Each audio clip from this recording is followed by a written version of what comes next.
Morning, everyone. Chodesh Tov. We're up to now Perek Beis, Mishna Beis. This is a loaded Mishnah. There's a lot here to discuss. The previous Mishnah discussed a halacha that we cannot take truma from produce that is tahar for produce that is tamei. And the reason was because of the fact that there's a halacha that when you separate truma from one pile for another, that they have to be close to each other. And if one is tar and one is tamei, so then you're not going to do that lest the tar one become tamei. And therefore we say you are not supposed to do that. Our Mishnah is going to come from a different angle. Ein tarim min tamei al hatar. The halacha is that you cannot take truma from tamei for tar. The previous Mishnah was discussing taking from tahar for tamei. And we are now going to be, and our Mishnah is discussing the other way around. You're taking from the tamei to the tar. Now, in the previous Mishnah, when you took from tar for tamei, which we're not supposed to do, if you did it, the truma still worked. In our Mishnah, it's going to be a little bit different. Now, in our Mishnah, where we're talking about taking from tamei for tar, we have the same problem as the other way around, which is when you're taking from tar for tamei. Either way, if you're taking from one thing for another, they have to be close to each other. If one is tar and one is tamei, you're not going to want it to be that way. So whether you're taking from tar for tamei, from tamei for tar, as in today's Mishnah, that reason applies by both. But we're going to see that there are some big halachic differences between the two of them. That is, number one, in the previous Mishnah, when you were going from the tar for the tamei, the halacha was, it's a good truma. After the fact, it's a good truma. In our Mishnah, that's not so simple. And therefore, clearly there has to be another reason in our Mishnah why there's another problem when you're separating from tamei grain for a tar grain. And the explanation to that is that when you're separating truma from tamei grain, then that means the truma that you separated is tamei. If it's tamei, the kohen can't eat it. The only thing the kohen can do with it is use it as fuel. If he wants to heat up a pot to cook food, he can put the truma into the fire, use that as the fuel to heat up his pot. That's all he can do. He can't eat it, which again, it means he's very limited what he can do with it. So that's the added problem when you're separating from tamei for tar. The added problem is the fact that now the truma you're going to be giving to the kohen is tamei, and the only thing you can do with it is burn it and use it for fuel. That is the added problem here, and because of that added problem, that is why there are going to be some differences in halacha. So the Mishnah continues, and the Mishnah says, "V'im taram," if he went ahead and he did take truma from the tamei for the tar, shoigeg, if he did it unintentionally, meaning he forgot that this grain was tamei when he separated it, then it means he separated from the tamei for the tar unintentionally. Then we say truma. The truma is a good truma. Umezid, but if he did it intentionally, he knew that it was tamei, and he anyway separated truma from it. Lo yatsa klum, he's done nothing. Okay, so now clearly, what's happening here is that really, minat Torah, according to Torah law, this truma is a good truma. But the Chachamim decided to take it away, decided to disqualify disqualify his truma, and this was a special decree that the Chachamim instituted because they really didn't want you giving the truma that's coming to the kohen. They didn't want the kohen to have that kind of loss. And therefore, if you intentionally did it, then they said it doesn't work. If you did it unintentionally, then it works. Now, here regarding this halacha, as to whether it works or not, there is actually, by the case that we say shegeg, it works, it's a good truma, and by Beis, it's not a good truma. So there's really a machlokes in the Gemara in Yavamis, in Tractate Yavamis, what exactly the meaning is he didn't do anything. One opinion is didn't do anything means, as it says, he did nothing. That means that even the truma that he separated isn't truma. That means Chachamim went so far to disqualify his truma to say that even though according to the Torah, the separation of the truma worked, we nullify it. It doesn't work at all. If it doesn't work at all, that means that even what you separated truma from, even what you separated as truma rather, is not going to be truma. You have to do truma over again. And when you do truma over again, which means not separating from this pile of impure for the pure, at the end of the day, Could very well be that if that it could very so it means that this truma that you separated doesn't have any kind of status of truma. You're going to redo the truma again in the proper way, and then whatever you have to do the proper truma, that's going to take care of these piles. That's going to take care of these piles of grain. That's going to take care of these piles of grain.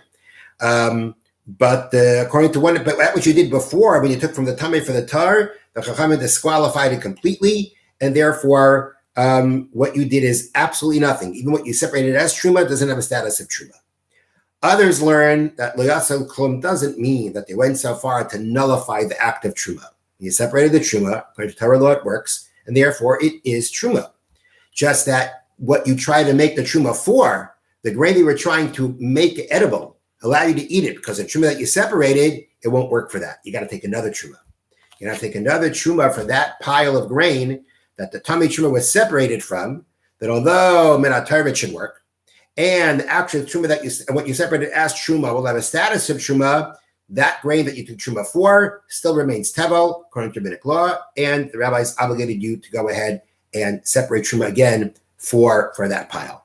So that is a machlokes in the Gemara as to how far the Chachamim went, and did intentionally, how far they went to nullify what was done.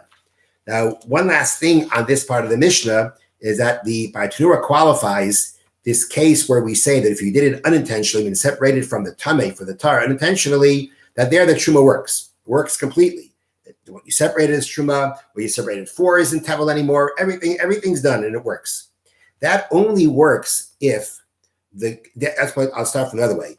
If the grain became tamei before the obligation for truma took effect on it, because as we said, the obligation for truma only takes full effect on grain when you complete the processing. You've threshed it, you've piled it up, you smooth it out on top. That is when the full obligation of truma takes effect on this grain. If this grain became tamei before that, so then you cannot separate truma from that. That's a rule, according to the way the Bartanura learns. The rule is grain that is tamei, you made that actually grain that was always tamei. That means even by the time truma would have taken effect on it, it was already tamei. Then we learn from the Torah, from a verse in the Torah, that you can't take truma from that. Truma cannot be separated from that. Grain that was already tamei before the obligation of truma took effect on it, that means it never was pure when the obligation of truma took effect on it. You cannot take truma from that pile. You can't do it. Doesn't work.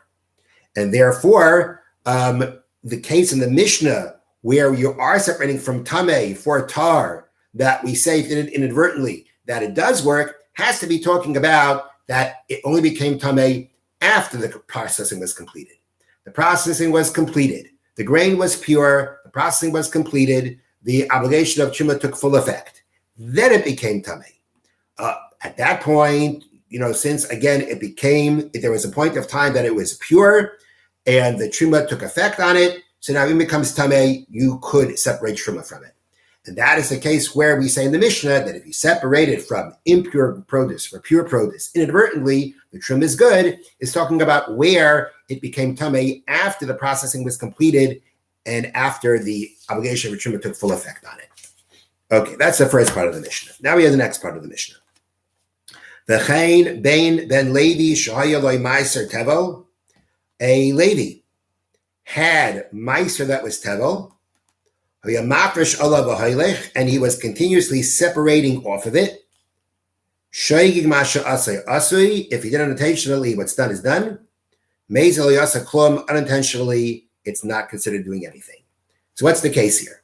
Read the Mishnah. The wording of the Mishnah is a Levi who had meiser tevel. Meiser tevel means that the Levi received his portion of meiser, but it's still tevel. He's not allowed to eat it because, as we know, the Levi has to take a tenth from his tenth and give it to the Kohen. And until he does that, his meiser, the tithes that he received, are tevel. It's forbidden for him to eat until he separates a tenth of that tenth for the Kohen. So meiser tevel means the Levi received his meiser. He did not separate what we call trumas meiser, the tenth of a tenth for the Kohen, from it yet. And what was he doing? And he was continuously separating off of it. What does that mean? that means that he had other Meiser grain. Okay, he had one pile of Meiser grain here, one pile of Meiser grain there. Both of them he didn't separate Trumas Meiser from. So from the grain that is still tevel, that Trumas Meiser wasn't separated from, he separates from that pile. He separates Trumas Meiser, the 10th of a 10th, from that pile, not for that pile, but for the other pile. Right? Similar that you have two piles of grain, you take Truma from one pile to the other pile. That's what he's doing with the Meiser. He's got one pile of Meiser. It's still tevel. Trumas Meiser has been separated from it. So now he can take that Meiser and he can use it, and he's using it. That's the case. He's using a 10th of that pile of Meiser as Trumas Meiser for a different pile of Meiser. That Trumas Meiser, that the 10th of a 10th for the kind has to be separated from. So the Mishnah says he's been doing that. He's been doing that for a while. He's been doing it a couple of times. If he did it inadvertently, it's done. Intentionally, it's not done. But the problem is, what's he doing wrong? Is there something wrong with separating from that pile of Meiser Tevel for another pile of Meiser Tevel? Is there something wrong separating Trumas Meiser from that pile for the other? What's wrong with that? And therefore, for our purposes, we're going to work with the opinion that says that this case is really a repeat of the case before. This Meiser Tevel that the Levi has, it's tummy, just like the first case. So it's really a repeat of the first case. What you really have here is a case of a Levi has two piles of Meiser. He wants to separate from one pile of Meiser, the Trumas Meiser, but goes to the Kayin for the other pile. The pile he's separating from is tummy, it's impure. The pile he wants to separate for is pure, and it's the same case as before. He's separating from the Meiser that Trumas Meiser has been separated from. That's Tameh. For a pile of Meiser that is Tahar, that these Trumas Meiser are taken from it. And he's using that pile to separate the 10th of a 10th for the other pile. And it's basically a repeat of the case before. If you forgot that it's Tameh, we say after the fact it works. If you knew it was Tameh, then we say it doesn't work. And doesn't work means is the same question as before. Does it mean the Chachamim completely nullified it, or did they just say that what you separated for hasn't been fixed? So then the question arises, but if that's the case, then why repeat the same thing over again? Why are we repeating this? It's the same case before. Why repeat it? So there's an interesting answer that's given. And the answer is that as when we first started the Mishnah, we mentioned that in a case of separating from produce that's tameh, truma, for produce that's tahar, we've got two problems. We've got the previous Mishnah's problem of not to do it because you won't do it in proximity of each other so that you don't make it tameh. You got that problem. You also have the problem you're causing the kain a loss. This law of min hamukaf, of proximity, only applies by truma, by truma gedola. It doesn't apply by separating meiser. It doesn't apply by separating the trumas meiser. Although when it comes to Truma Gedola, the first Truma that goes to the Kohen from the pile, that's first supposed to go from the pile. If you're taking from one pile for another, they have to be next to each other, they have to be in proximity of each other. If you're separating from a pile of Meiser, from one pile Meiser for another pile, regular Meiser, they don't have to be near each other. And if a lady wants to separate from his pile of Meiser, Trumas Meiser, for another pile that needs Trumas Meiser separated from, they don't have to be next to each other either. So it comes out now in our Mishnah, it comes out like this. So in our Mishnah, when you separate, in the case of the Meiser Tevel, there's only one problem. There's only the problem of causing the kohen a loss. So therefore, the Mishnah wanted to say that not only in the first case where you transgressed two rabbinic decrees, do we say that intentionally it's no good, even when you only transgressed one rabbinic prohibition? You only transgressed the decree of not giving from tameh, so as not to cause the kohen a loss, which is a problem by the Levi, because he's giving a tenth from his tameh produce to the kohen, and it's tameh, he can't eat it. That problem is there, but that's the only problem here. The problem of not doing near each other, that's not a problem here. I might have thought in this case where you only basically are transgressing one decree that we say the Chachamim would not have disqualified what you did. Therefore, the Mishnah comes and tell us that no, they did. Okay. The Mishnah then concludes, Rabbi Yehuda says, if you knew about it to begin with, Even though when he actually separated, he was unintentional, doesn't work. Rabbi Yehuda says that this whole law, that shegeg, that we did it inadvertently, that we say you forgot it was tamei, and we say that after the fact it works, Rabbi Yehuda qualifies that, and he says that depends. If at one point in time you knew it was impure and then you forgot, then that's called negligence. That's called being negligent. That's already considered a little bit more on the willful. That's a little bit more on the willful side because you were negligent. And in that case, it does not count. The Chachamim nullified what you did. It's only in a case where you never knew to begin with that it was tamei. That's what that was your mistake. You didn't even realize, you never knew it was tamei. That is when we say that doing that intentionally, what you did works.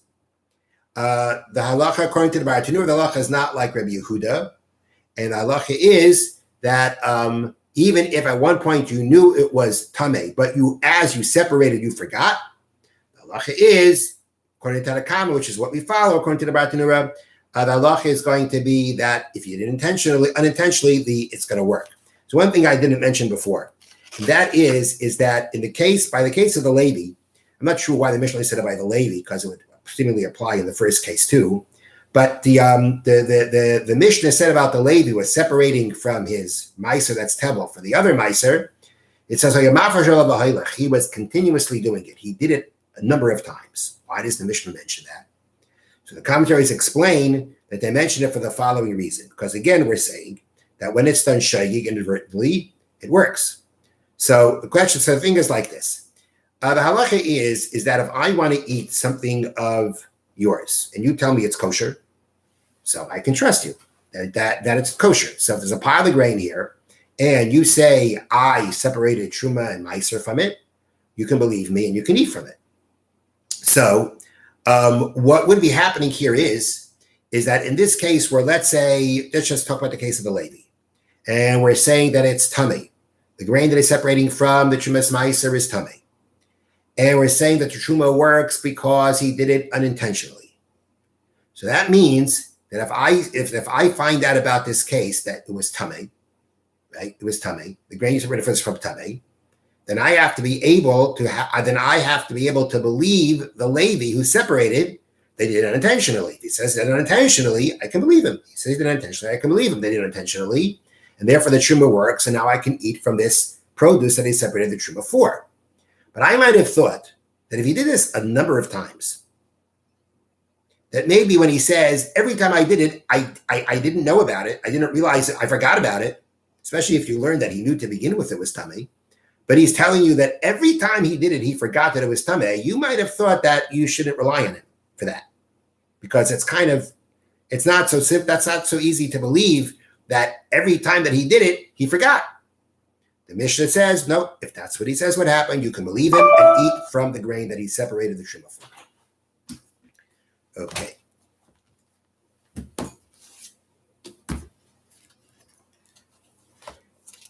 Mitzvah Pei Beis, Mitzvah 82, Mitzvahs Laisas Shulamnoim Alahatzel Chaverim Misakana, prohibition against not saving someone from danger. Shenema, as the pasuk states, do not stand by the blood of your friend. Don't just stand there when your friend is being harmed. Going, for instance, you see someone drowning in a river. So he's facing some other danger. You're obligated to save him in whatever way that you can. Can't just stand by and say, well, I didn't kill him, I didn't drown him. You're obligated to save him. Now, included in this prohibition, even though it says the blood of your brother, sages understood, derived, that it's also talking about saving your friend from a loss of money. You know, certain people want to attack your friend and take away his property or damage his property. And you have the ability to get these people not to do it, right? There are these bandits that are roving in the countryside, and they're going to go after your friend's house, and somehow or another you have the ability to stop them from doing it. You can convince them not to do it, and then you are obligated to do that. So the obligation not to stand by your friend's the blood of your friend is to save his life, to save him from physical damage, and to save him from monetary damage. This applies in all places, at all times, both by men and by women. Have a wonderful day. Chodesh Tov.